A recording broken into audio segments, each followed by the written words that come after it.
All praises for Almighty One God and peace be upon all the prophets, particularly Muhammad. I take refuge of Satan in the name of Almighty One God who is most merciful and beneficent. My friends, my name is Dr. Abu Abdullah, and we started chapter Alfaal. So we were discussing the summary of Alfaal chapter, and it was regarding Battle of Badr. We continue the story of Battle of Badr. The first war between Muslims, jihad between Muslims and the mushriks of Makkah. The Prophet, who always kept himself well informed, felt that the hour had come to take a bold step, otherwise, the Islamic movement would become lifeless with no chance to rise again. The condition of the Muslim community was still very shaky because the Muslims immigrants from Mecca had not been able to stabilize their economy, their helpers.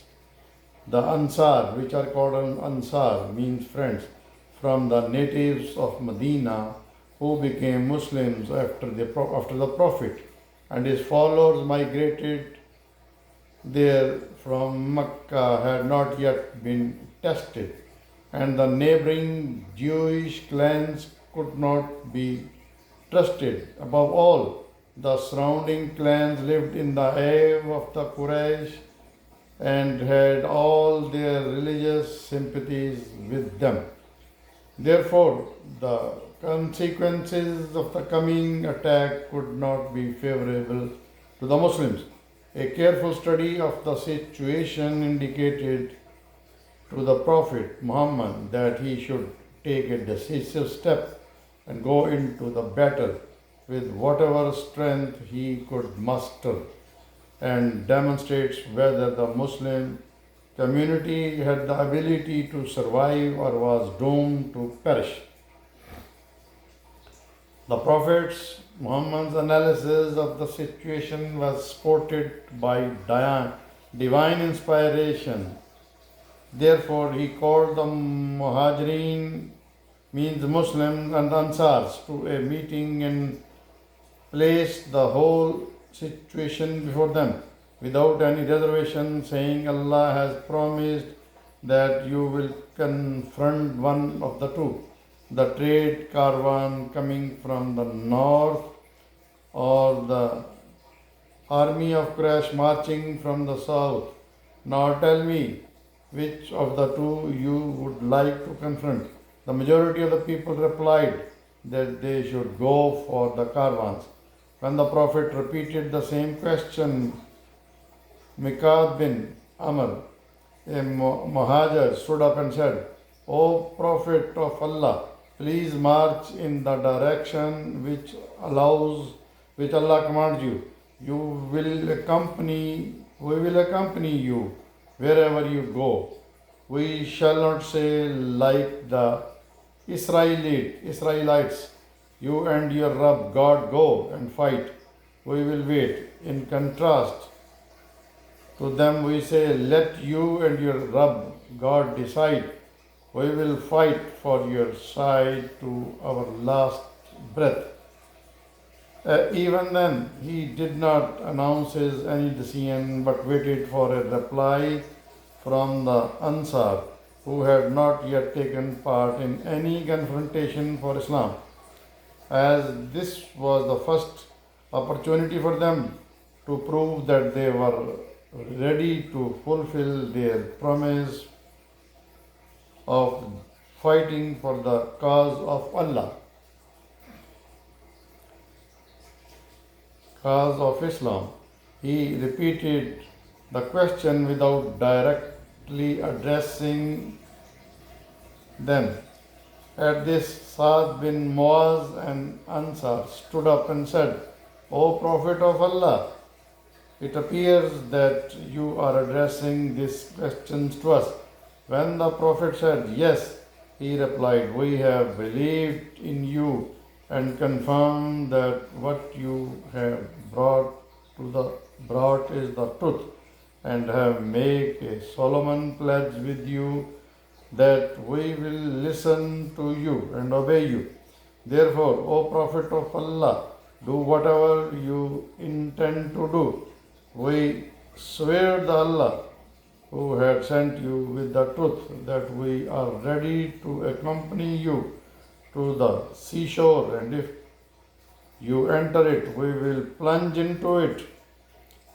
We assure you, but not a single one of us will remain behind or forsake you, for we will not hesitate at all to go to fight, even if you should lead us to the battlefield tomorrow. We will, inshallah, Allah's willing, remain steadfast in the battle and sacrifice our lives for Islam. We do hope that by the grace of Allah, our behavior will gladden your heart. So, trusting in Allah's blessings, take us to the battlefield. After this, it was decided that they would march toward the army of Quraysh and not towards the trade caravan.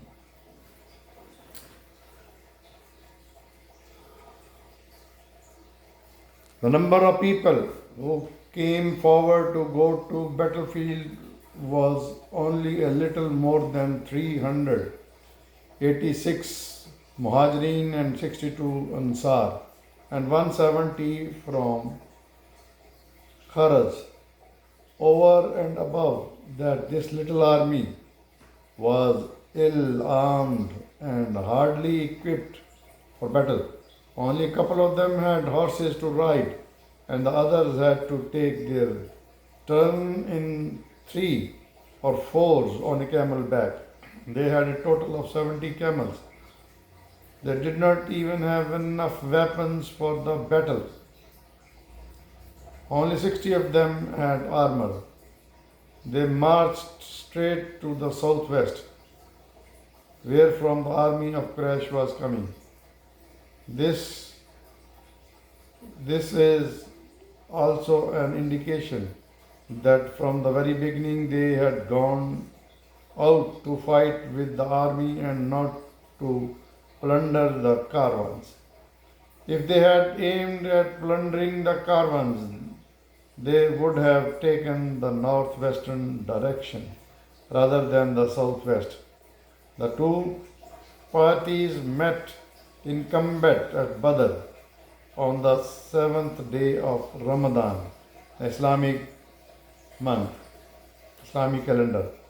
When the two armies confronted each other, and the Prophet noticed that the Quraysh army outnumbered the Muslims by 3 to 1 and was much better equipped, he raised his hands up in supplication and made this earnest prayer with the great humility. O Allah, here are Quraysh proud of their war material. They have come to prove that your prophet is false. O Allah, now send the help that you have promised me. O Allah, if this little army of your devotee is destroyed, then there will be no one left to the land to worship you. In this combat, the emigrants from Mecca were put to the hardest test because they had to fight against their own relatives, putting to the sword their fathers, sons, brothers, and uncles. It's obvious that only such people could do this who had accepted the truth sincerely and cut off all relations with falsehood. Similarly, the test to which the Ansar were put was not less hard. So for the Ansar had only alienated the powerful Quraysh and their allies by giving shelter to the Muslims against their wishes. But now, for the first time, they were going to give them a fight. And so he sowed the seeds for a long and higher war with them.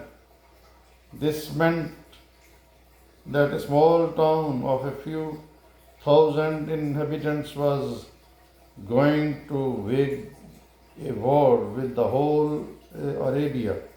It's obvious that only such people could take a stand who believed in the truth of Islam so firmly that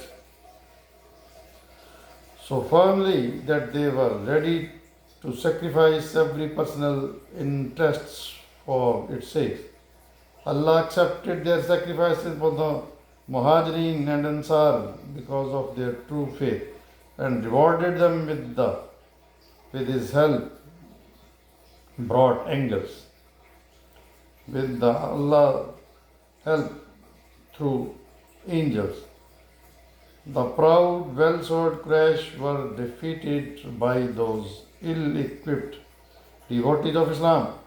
70 men of Quraysh army were killed and 70 captured as prisoners of war. Their arms and equipments came into the hands of Muslims as spoils of war. All their big chiefs who were their best soldiers and who had led the opposition to Islam were killed in this battle. This decisive victory made Islam a power to be reckoned with. So, my friends, we learned the battle of Badr, the first battle between Muslims and non-Muslims. So, please keep watching my channel, Dr. Abu Abdullah.